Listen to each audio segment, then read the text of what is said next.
আমরা আসলে কি মিস করি? ছেড়ে চলে যাওয়া মানুষটাকে, নাকি তার সাথে গড়ে ওঠা ছোট ছোট অভ্যেসগুলোকে? দেখুন, পৃথিবীতে এমন কোনো মানুষ নেই যে কাউকে না কাউকে মিস করে না। আর সেজন্যই জীবনের কোনো এক প্রান্তে দাঁড়িয়ে এই প্রশ্নটা সবার মনেই চলে আসে যে আমরা আসলেই কি মিস করি? ছেড়ে চলে যাওয়া মানুষটাকে, নাকি তার সাথে গড়ে ওঠা অভ্যেসগুলোকে? আমরা আজকের ভিডিওতে সেটাই একটু অল্প করে বোঝার চেষ্টা করব।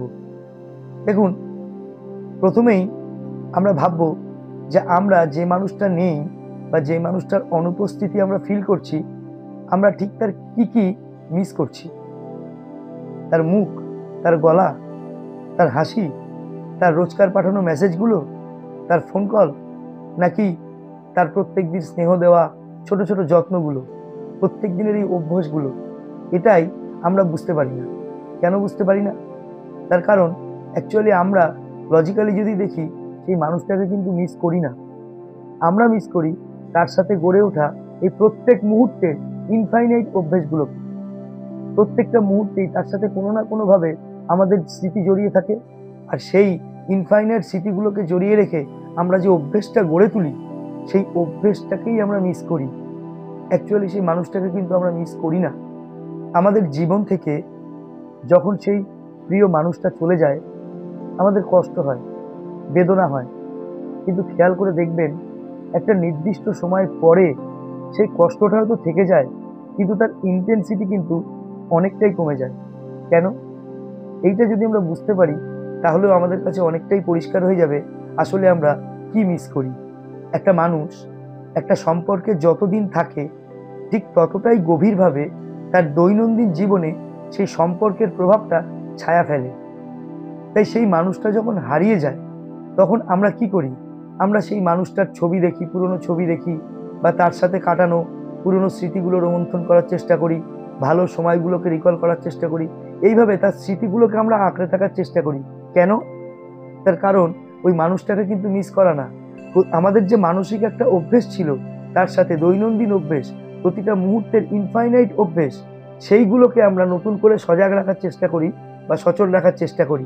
কিন্তু আস্তে আস্তে আস্তে আস্তে যেহেতু সেই অভ্যেসটা ফিকে হয়ে যায়, বা সেই মানুষটার অনুপস্থিতিতে কিছু কিছু জিনিস আমাদের জীবন থেকে ক্রমশ হারিয়েই যায়, তাই একটা সাডেন টাইম পরে আমাদের সেই কষ্টটা থাকলেও তার ইন্টেন্সিটি কিন্তু অনেকটাই কমে যায়। আর সেই জন্যই এখান থেকে পরিষ্কার বলতে পারি যে আমরা কিন্তু আসলে সেই মানুষটাকে মিস করি না। আমরা আসলে মিস করি তার সঙ্গে জড়িয়ে থাকা সেই ইনফাইনাইট অভ্যেসগুলোকে। দেখুন, এই মিস করাটা কিন্তু শুধুমাত্র হাজব্যান্ড ওয়াইফ, বয়ফ্রেন্ড গার্লফ্রেন্ডের মধ্যে সীমাবদ্ধ নয়। এটা মা বাবা সন্তানের মধ্যেও হতে পারে, ভাই বোনের মধ্যেও হতে পারে, বন্ধু বান্ধবদের মধ্যেও হতে পারে। যেমন এই প্রসঙ্গে আমি আমার জীবনের একটা ভীষণ প্যাথেটিক কথা বলতে পারি। আমি তখন হোস্টেলে থাকি, আর আমাদের বাড়িতে প্রত্যেক বছর একটা পুজো হয়। সেই পুজোতে সারাদিন খিচুড়ি হয়, মানে সারাদিনের খাওয়াটা খিচুড়ি হয় মোটামুটি। আর আমি পার্সোনালি খিচুড়িটা খেতে একদমই পছন্দ করি না। তো ঠিক আছে, বাড়িতে যখন ছোটবেলা থেকে দেখে আসছি, জোর জবরদস্তি খেতাম খিচুড়ি। তো এইবার মানে যেবারের কথা বলছি, সেবার আমি প্রথমবার হোস্টেলে থাকছি। আর হোস্টেল থেকে বেশ কিছুদিন পর এই অনুষ্ঠান উপলক্ষেই আগের দিন বাড়িতে এসেছি, আর অনুষ্ঠানের দিনই আমি বিকেলবেলা চলে যাব। তো চলে যাওয়ার আগে আমার মা বলছে যে প্রসাদ খা, মানে খিচুড়িটা খেয়ে নে, তুই যেহেতু বেরোবি। তা সেই সময় আমার নিজের কোনো দিদি নেই, আমার জাটতুতো দিদি। সে হুট করে কোথা থেকে এক থালায় করে এক থালা ফ্রাইড রাইস নিয়ে এসে বললো যে তোর খিচুড়ি খেতে হবে না, তোর জন্য আমি ফ্রাইড রাইস বানিয়েছি, তুই এটা দিয়ে খিচুড়ির সাথে যেগুলো তরকারি ফরকারি হয়েছে এটা দিয়ে খেয়ে তাই যা। দেখুন, ওই দিদিভাই ছিল আমার জীবনে ওভার প্রোটেক্টিভ, ওভার কনসাস আমাকে নিয়ে। তো একটা দুর্ঘটনায় সে আমাদের সবাইকে ছেড়ে চলে যায়।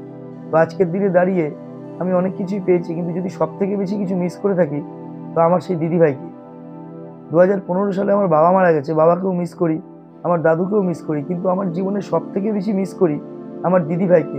শুধুমাত্র সে ফ্রাইড রাইসের জন্য কিন্তু নয়, মানে ওর সাথে আমার দৈনন্দিন জীবনের অভ্যেসটাই এমনভাবে গড়ে উঠেছিল। আমাদের একসাথে পড়তে বসা, একসাথে সিনেমা দেখতে যাওয়া। আমরা গ্রামে থাকতাম বলে আমাদের গ্রামের দিকে সেই সময়তে খুব ভিডিও হতো। তো আমরা দুজনে মিলে চুরি করে রাত্রেবেলা অন্যের বাড়িতে ভিডিও দেখতে যেতাম। মানে সেই, মানে আমরা পিঠোপিঠি ছিলাম, ও আমার থেকে একটু বড়। তো তো সেক্ষেত্রে কি আমার জীবনের অনেক কাজ যেটা আমি ওর সাথে কাটিয়েছি, অনেকটা বড় সময় যেটা আমি ওর সাথে কাটিয়েছি, তো হুট করে ওর চলে যাওয়াটা আমার জীবনে একটা গভীর প্রভাব ফেলে। এবং সেই ট্রমাটা হয়তো এখনো আমি পুরোপুরি কাটিয়ে উঠতে পারিনি, কিন্তু স্টিল যেহেতু জীবন থেমে থাকে না, তাই আমাদের চলতেই হয়। আর সেই দেখুন, সেই যে ট্রমাটা সেটা কিন্তু অনেকটাই নিউট্রালাইজড হয়ে আসছে আস্তে আস্তে। যত দিন যাচ্ছে নিজেদের সংসার, নিজেদের মাথার নানান চিন্তা, এগুলোর জন্য এটা কিন্তু আস্তে আস্তে আস্তে আমরা অটোমেটিক্যালি নিউট্রালাইজ করে ফেলি। তাহলে এর থেকে পরিষ্কার বোঝা যায় যে আমরা কিন্তু আসলে সেই মানুষটাকে মিস করছি না, আমরা মিস করছি তার সাথে জড়িয়ে থাকা সেই ইনফাইনাইট অভ্যেসগুলোকে।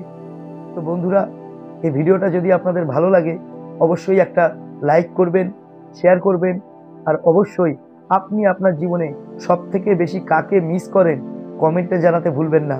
আর সবচেয়ে যেটা গুরুত্বপূর্ণ কথা, আমার চ্যানেলটা একদমই নতুন, তাই প্লিজ সাবস্ক্রাইব করে হলো বাংলা চ্যানেলের পাশে থাকবেন, আমাকে এগিয়ে নিয়ে যেতে সাহায্য করবেন। আবার দেখা হচ্ছে পরের ভিডিওতে নানান মানুষের নানান রকমের বাস্তব কনফেশন নিয়ে, দৈনন্দিন জীবনের সমস্যা এবং তার সহজ সরল সমাধান নিয়ে। সবাই ভালো থাকবেন, ততক্ষণের জন্য টাটা।